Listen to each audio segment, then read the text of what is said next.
But upon Mount Zion shall be deliverance, and there shall be holiness, and the house of Jacob shall possess their possessions. Obadiah 1:17. Listen, Mount Zion is no distant hill, but your own awakened consciousness. There, within that silent citadel of your imagination, true deliverance waits. It is the moment the wall between you and your divine self grows so thin you can hear the eternal I Am speaking. That voice which once thunders within your dreaming breaks through into your waking life, and you stand free.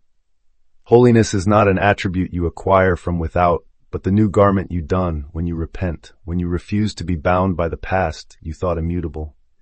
You practice revision. You hold the image of a better scene until the ruins of yesterday dissolve. Persist, for the power rests in your hand.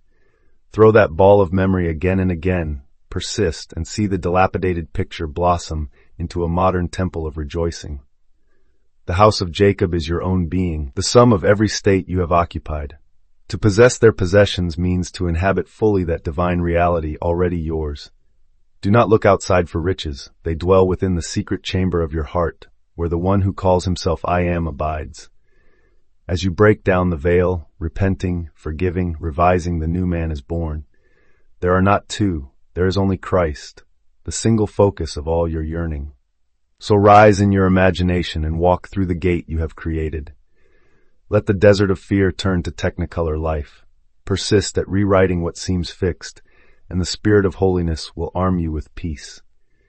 You, the once divided house, shall find your unity, your rightful mansion in Zion, and in that fullness you shall indeed possess all that you have ever desired.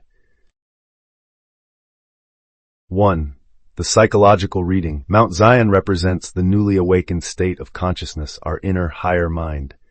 Deliverance is the moment the habitual, limiting self is freed. Holiness names the purity of thought that arises when we no longer identify with fear or doubt. The house of Jacob is simply the mind in its natural creative condition. Possess their possessions points to reclaiming the inner images, beliefs, and visions that we've unconsciously surrendered to past mistakes.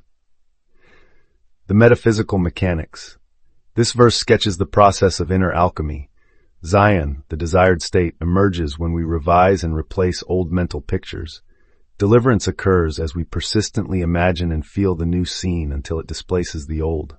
Holiness is the dissolved residue of past errors once they no longer hold our attention. Possessions are the realities we have conjured in imagination. As we dwell in them mentally, they must manifest externally. In short, consciousness projects its steadiest convictions into form. By persistently living in the end result within, the world conforms. 3. The empowerment key. This text reveals that each individual harbors the divine power to rewrite history and summon new possibilities.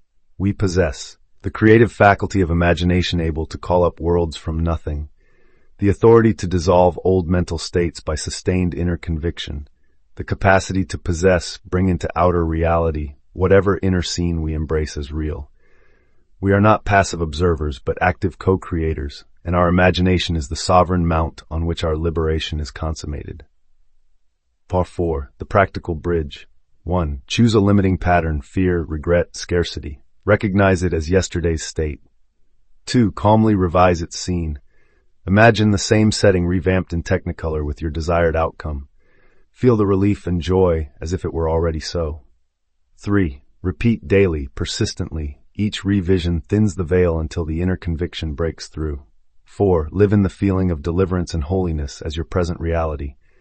Observe how outer circumstances rearrange themselves to match your inner state. By faithfully possessing your new mental landscape on Mount Zion, your awakened imagination, you unlock the divine creative power within and transform both mind and world.